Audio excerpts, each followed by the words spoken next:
Chapter 3 of The Great Gatsby by F. Scott Fitzgerald.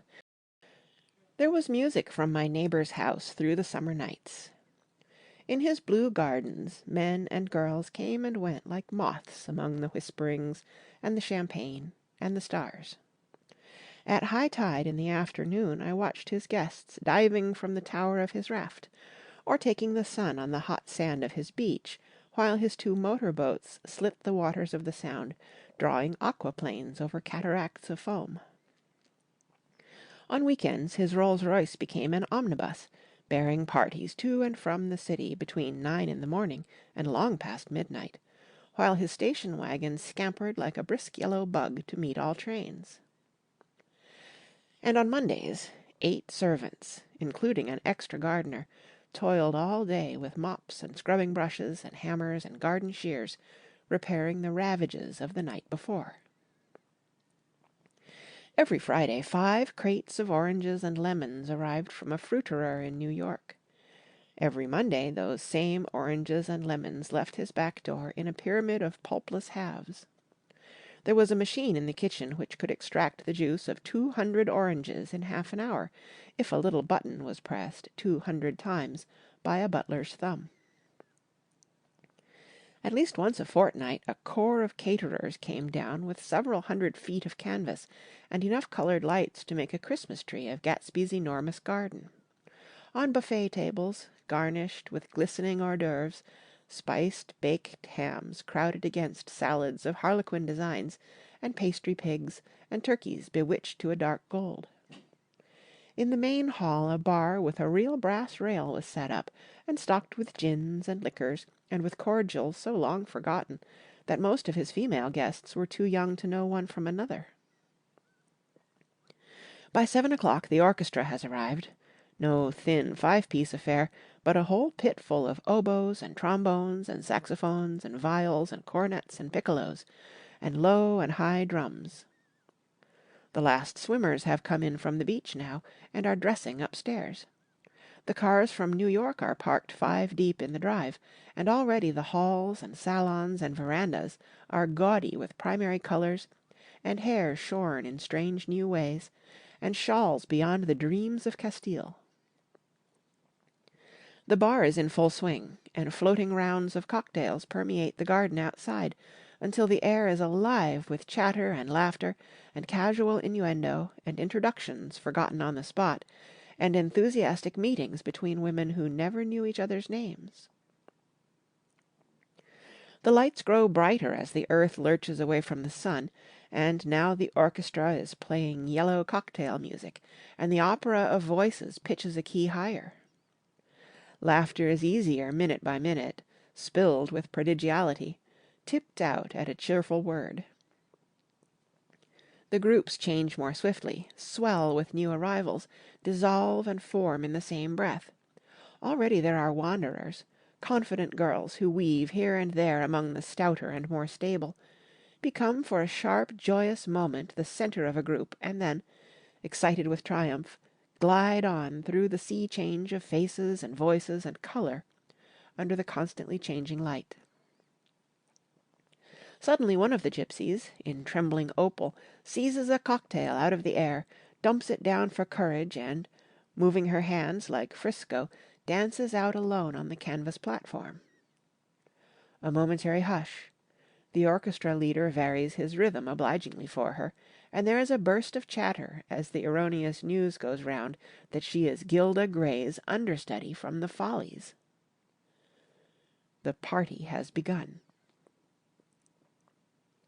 I believe that on the first night I went to Gatsby's house I was one of the few guests who had actually been invited. People were not invited, they went there. They got into automobiles which bore them out to Long Island, and somehow they ended up at Gatsby's door. Once there, they were introduced by somebody who knew Gatsby, and after that they conducted themselves according to the rules of behaviour associated with amusement parks. Sometimes they came and went without having met Gatsby at all, came for the party with a simplicity of heart that was its own ticket of admission. I had actually been invited. A chauffeur in a uniform of robin's egg blue crossed my lawn early that Saturday morning, with a surprisingly formal note from his employer. The honor would be entirely Gatsby's, it said, if I would attend his little party that night. He had seen me several times, and had intended to call on me long before, but a peculiar combination of circumstances had prevented it. Signed, J. Gatsby, in a majestic hand. Dressed up in white flannels, I went over to his lawn a little after 7, and wandered around rather ill at ease among swirls and eddies of people I didn't know, though here and there was a face I had noticed on the commuting train. I was immediately struck by the number of young Englishmen dotted about, all well dressed, all looking a little hungry, and all talking in low, earnest voices to solid and prosperous Americans. I was sure that they were selling something, bonds or insurance or automobiles. They were at least agonizingly aware of the easy money in the vicinity, and convinced that it was theirs for a few words in the right key.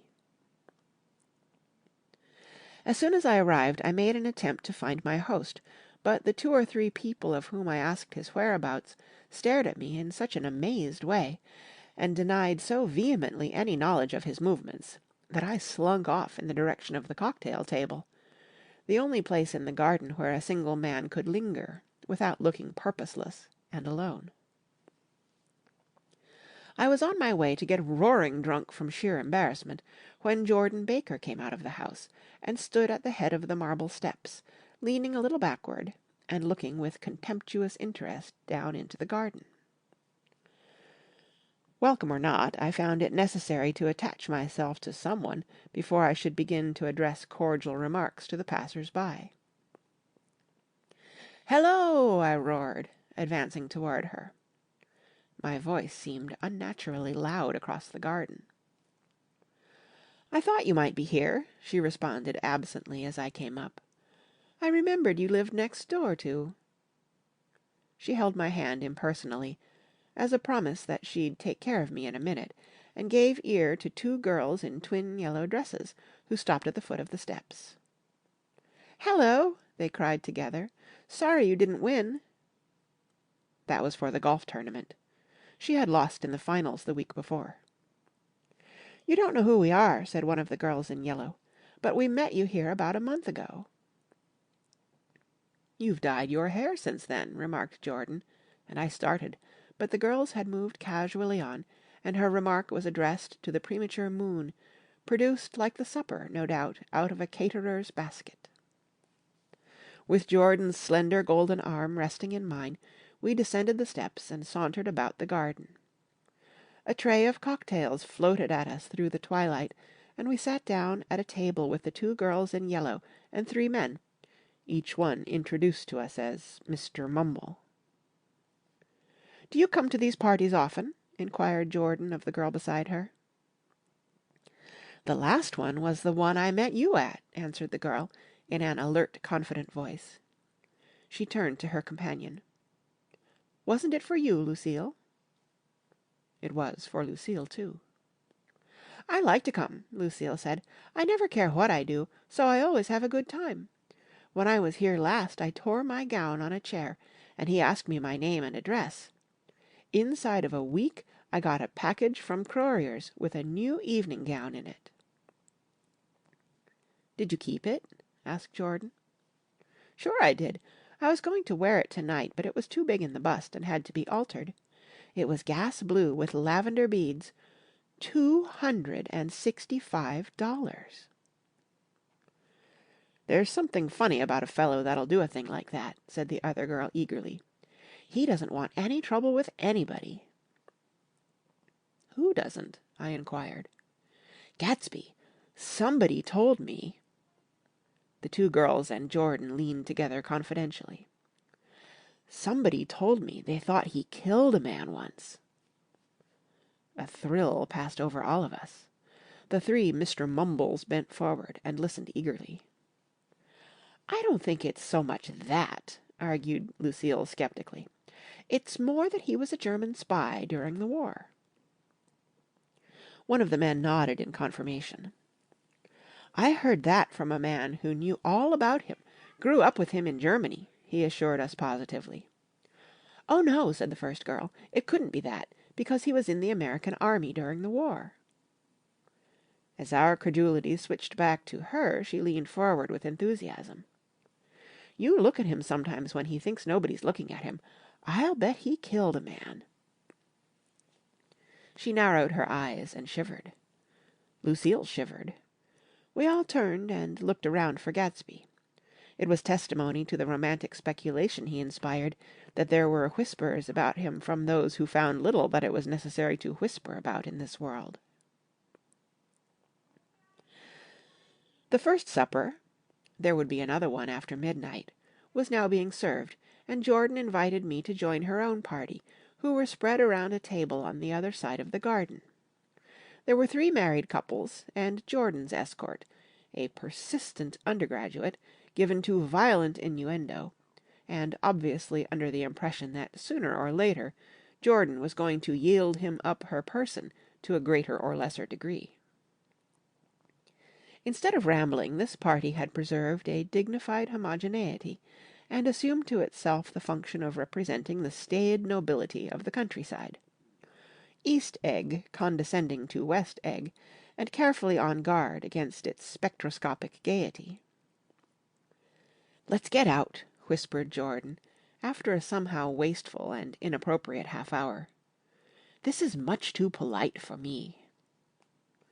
We got up, and she explained that we were going to find the host. I had never met him, she said, and it was making me uneasy. The undergraduate nodded in a cynical, melancholy way.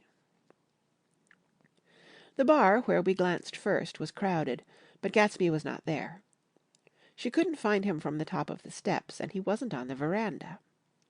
On a chance we tried an important-looking door, and walked into a high Gothic library, panelled with carved English oak, and probably transported complete from some ruin overseas. A stout, middle-aged man with enormous owl-eyed spectacles was sitting somewhat drunk on the edge of a great table, staring with unsteady concentration at the shelves of books. As we entered, he wheeled excitedly around and examined Jordan from head to foot. "What do you think?" he demanded impetuously.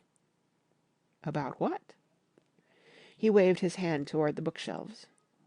"About that. As a matter of fact, you needn't bother to ascertain.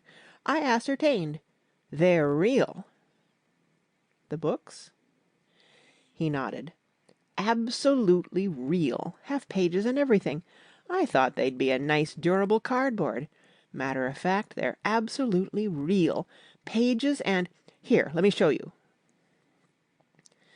Taking our skepticism for granted, he rushed to the bookcases, and returned with Volume 1 of the Stoddard Lectures.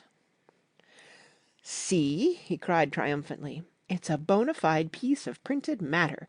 It fooled me. This fellow's a regular Belasco. It's a triumph. What thoroughness! What realism!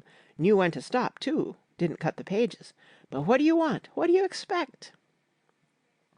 He snatched the book from me and replaced it hastily on its shelf, muttering that if one brick was removed, the whole library was liable to collapse.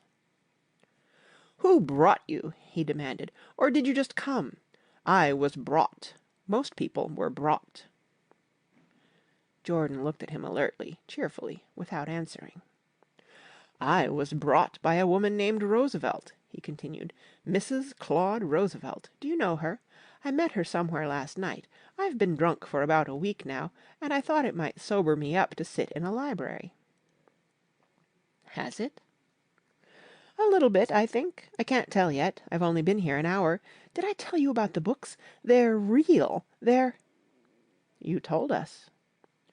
We shook hands with him gravely, and went back outdoors. There was dancing now on the canvas in the garden.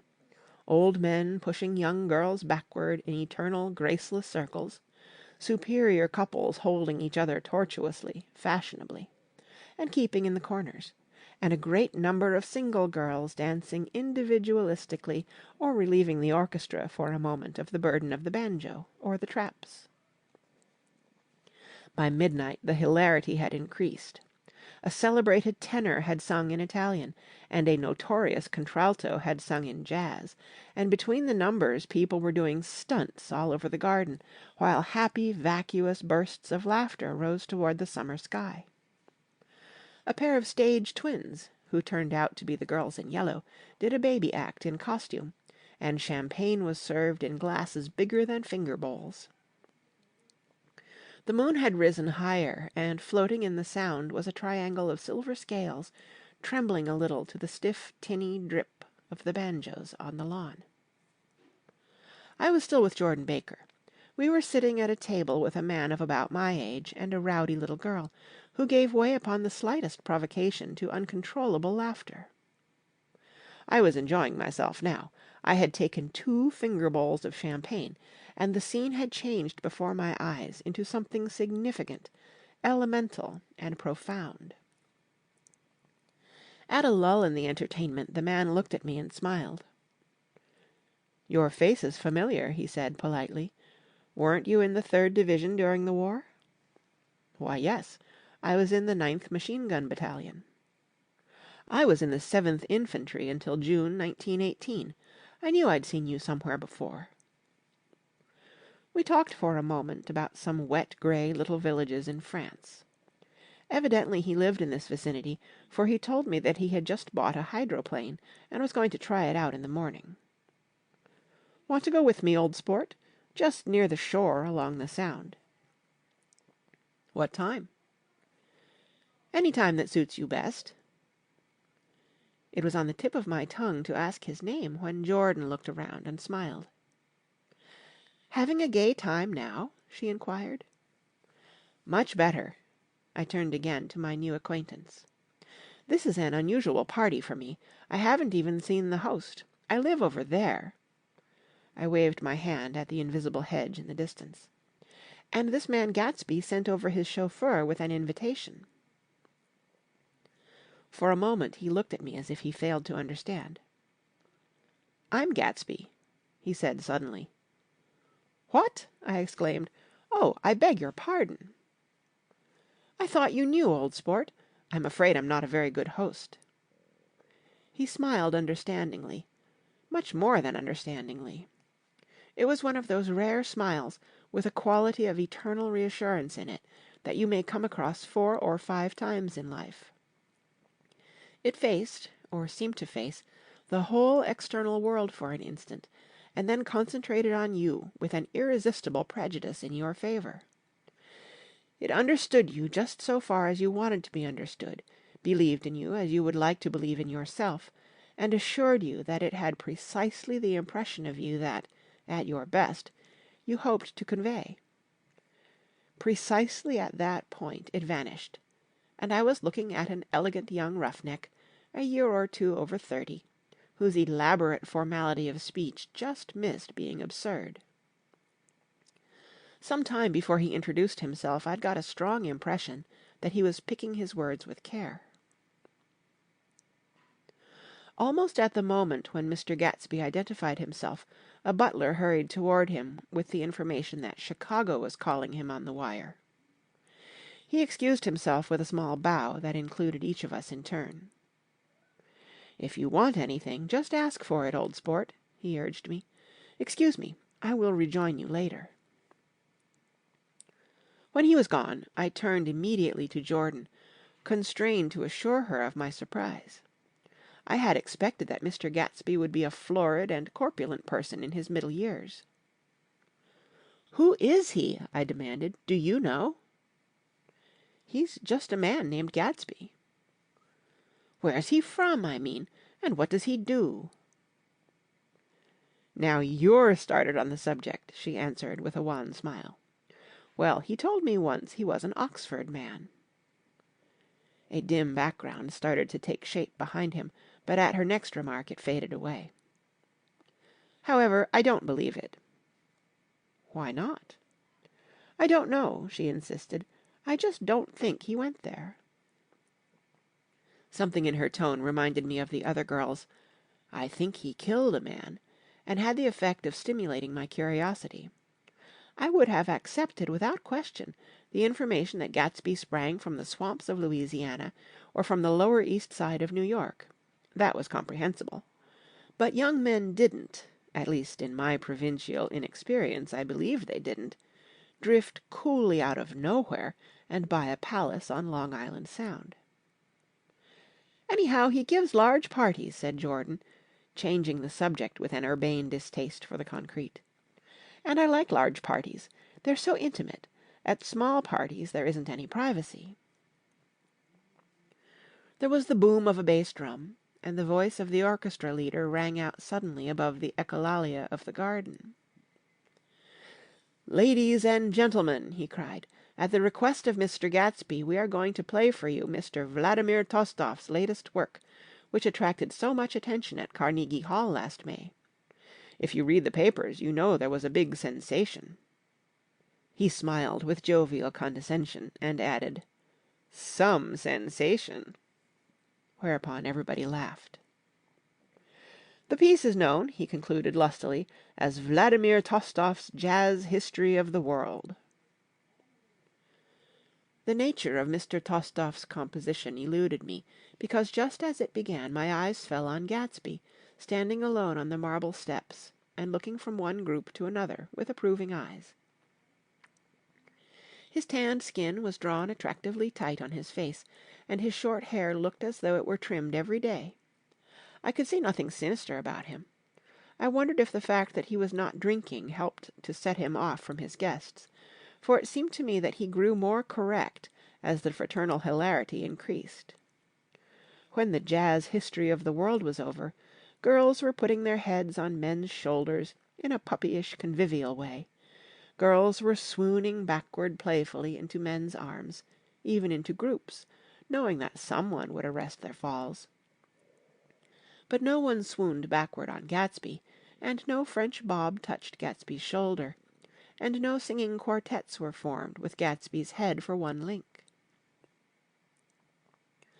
"I beg your pardon." Gatsby's butler was suddenly standing beside us. "Miss Baker," he inquired, "I beg your pardon, but Mr. Gatsby would like to speak to you alone." "With me?" she exclaimed in surprise. "Yes, madam." She got up slowly, raising her eyebrows at me in astonishment, and followed the butler toward the house. I noticed that she wore her evening dress, all her dresses, like sports clothes. There was a jauntiness about her movements, as if she had first learned to walk upon golf courses in clean, crisp mornings. I was alone, and it was almost 2. For some time confused and intriguing sounds had issued from a long, many-windowed room which overhung the terrace. Eluding Jordan's undergraduate, who was now engaged in an obstetrical conversation with 2 chorus girls, and who implored me to join him, I went inside. The large room was full of people. One of the girls in yellow was playing the piano, and beside her stood a tall, red-haired young lady from a famous chorus, engaged in song. She had drunk a quantity of champagne, and during the course of her song she had decided, ineptly, that everything was very, very sad. She was not only singing, she was weeping too.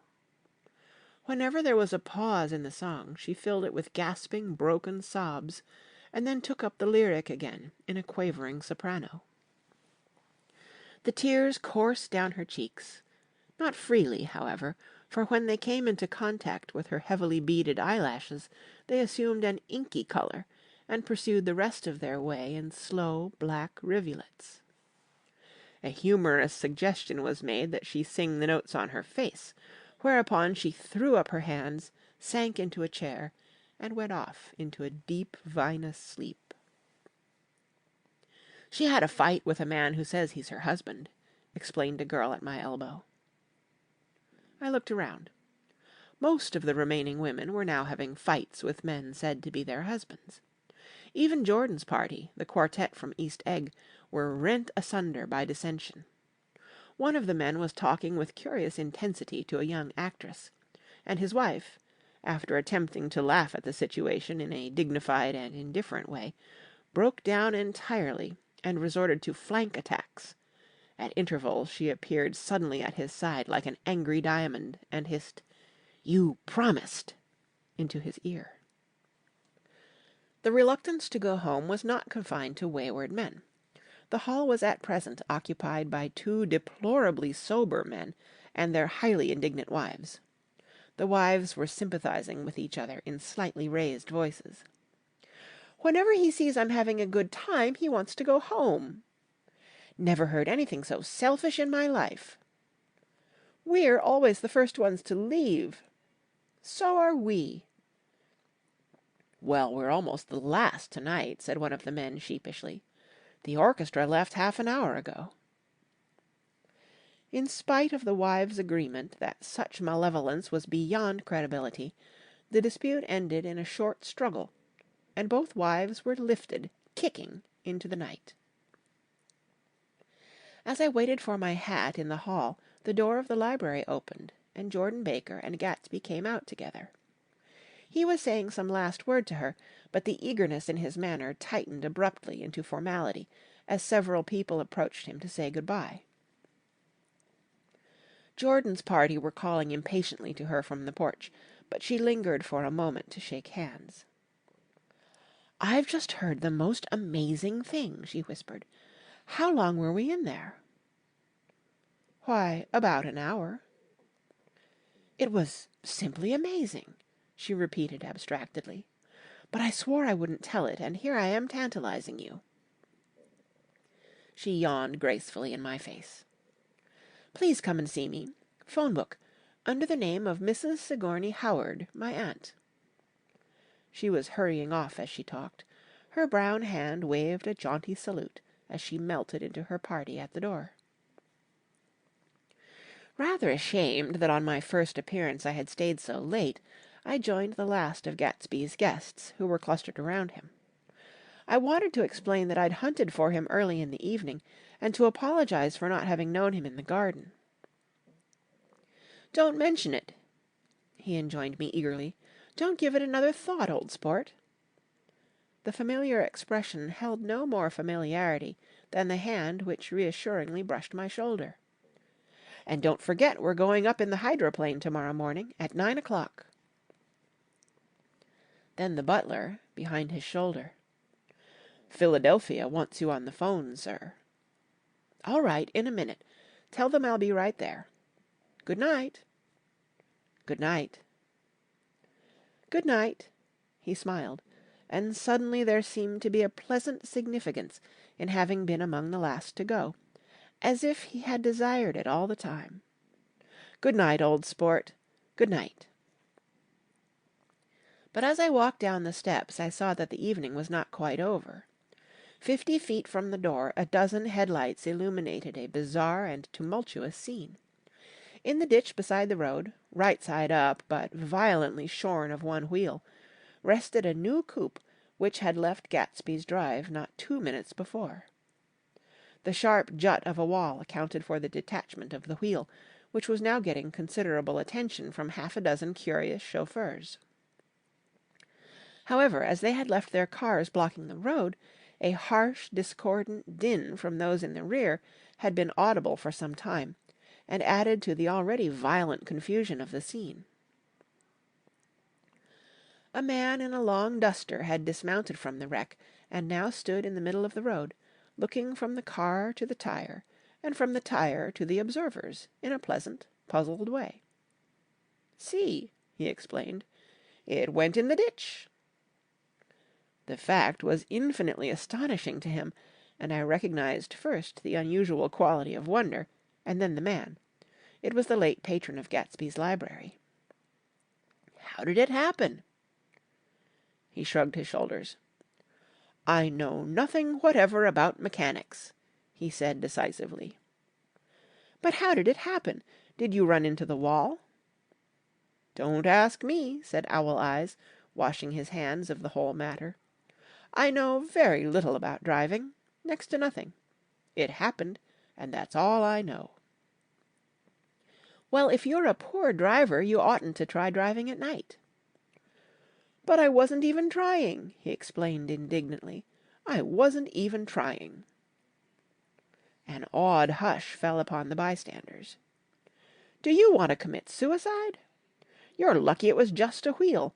A bad driver and not even trying." "You don't understand," explained the criminal. "I wasn't driving. There's another man in the car."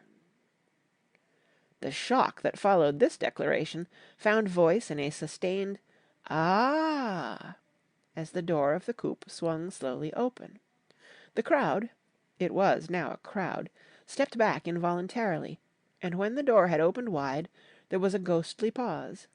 Then, very gradually, part by part, a pale, dangling individual stepped out of the wreck, pawing tentatively at the ground with a large, uncertain dancing shoe. Blinded by the glare of the headlights and confused by the incessant groaning of the horns, the apparition stood swaying for a moment before he perceived the man in the duster. "What's the matter?" he inquired calmly. "Did we run out of gas?" "Look!" Half a dozen fingers pointed at the amputated wheel. He stared at it for a moment, and then looked upward, as though he suspected that it had dropped from the sky. "It came off," someone explained. He nodded. "At first I didn't notice we'd stopped." A pause. Then, taking a long breath and straightening his shoulders, he remarked in a determined voice, "Wonder if tell me where there's a gasoline station." At least a dozen men, some of them little better off than he was, explained to him that wheel and car were no longer joined by any physical bond. "Back out," he suggested after a moment. "Put her in reverse." "But the wheel's off." He hesitated. "No harm in trying," he said. The caterwauling horns had reached a crescendo, and I turned away and cut across the lawn toward home. I glanced back once. A wafer of a moon was shining over Gatsby's house, making the night fine as before, and surviving the laughter and the sound of his still glowing garden. A sudden emptiness seemed to flow now from the windows and the great doors, endowing with complete isolation the figure of the host, who stood on the porch, his hand up in a formal gesture of farewell. Reading over what I have written so far, I see I have given the impression that the events of 3 nights several weeks apart were all that absorbed me. On the contrary, they were merely casual events in a crowded summer, and until much later they absorbed me infinitely less than my personal affairs. Most of the time I worked. In the early morning the sun threw my shadow westward as I hurried down the white chasms of lower New York to the Probity Trust. I knew the other clerks and young bond salesmen by their first names, and lunched with them in dark, crowded restaurants on little pig sausages and mashed potatoes and coffee. I even had a short affair with a girl who lived in Jersey City and worked in the accounting department. But her brother began throwing mean looks in my direction, so when she went on her vacation in July, I let it blow quietly away. I took dinner usually at the Yale Club. For some reason it was the gloomiest event of my day, and then I went upstairs to the library and studied investments and securities for a conscientious hour. There were generally a few rioters around, but they never came into the library, so it was a good place to work. After that, if the night was mellow, I strolled down Madison Avenue past the old Murray Hill Hotel and over 33rd Street to the Pennsylvania Station. I began to like New York, the racy, adventurous feel of it at night, and the satisfaction that the constant flicker of men and women and machines gives to the restless eye. I liked to walk up Fifth Avenue and pick out romantic women from the crowd, and imagine that in a few minutes I was going to enter into their lives, and no one would ever know or disapprove. Sometimes in my mind I followed them to their apartments on the corners of hidden streets, and they turned and smiled back at me before they faded through a door into warm darkness.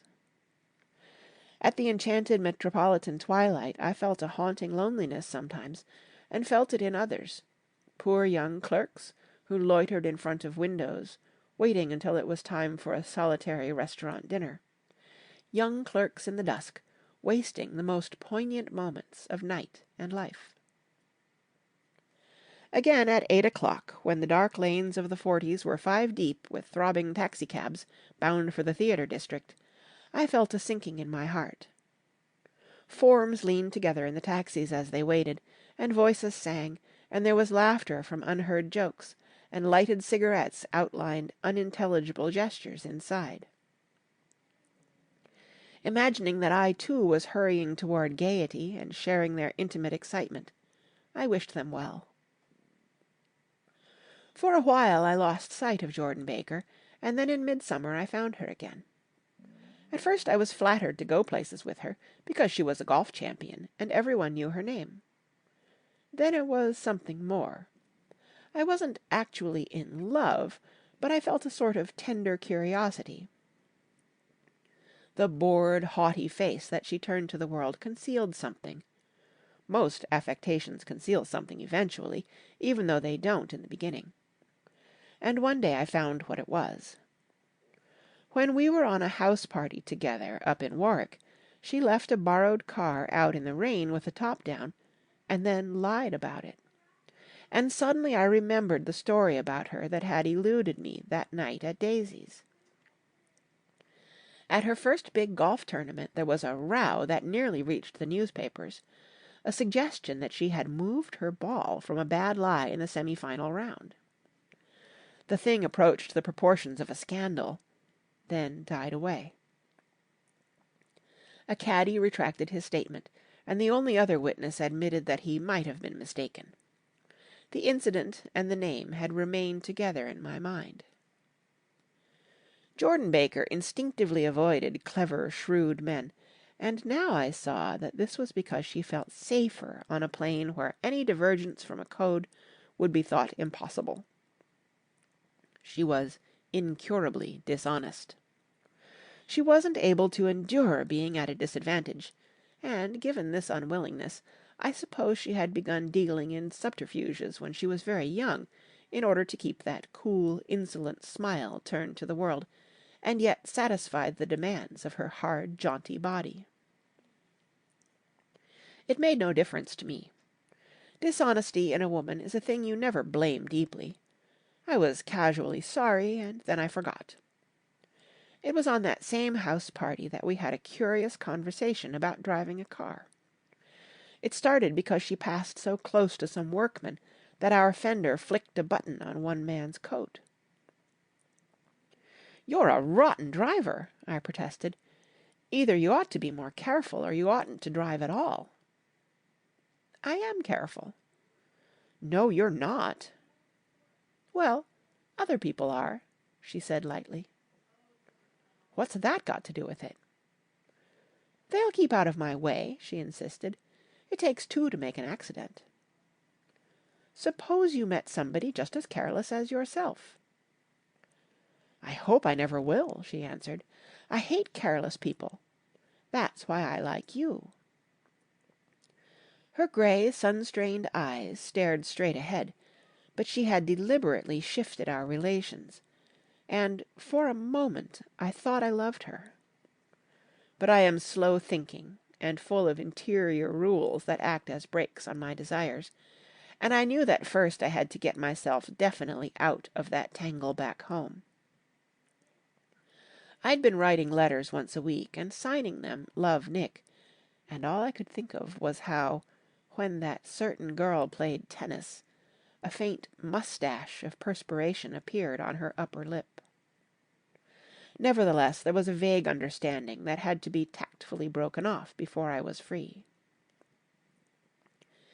Everyone suspects himself of at least one of the cardinal virtues, and this is mine. I am one of the few honest people that I have ever known. End of chapter 3, read by Kara Schallenberg,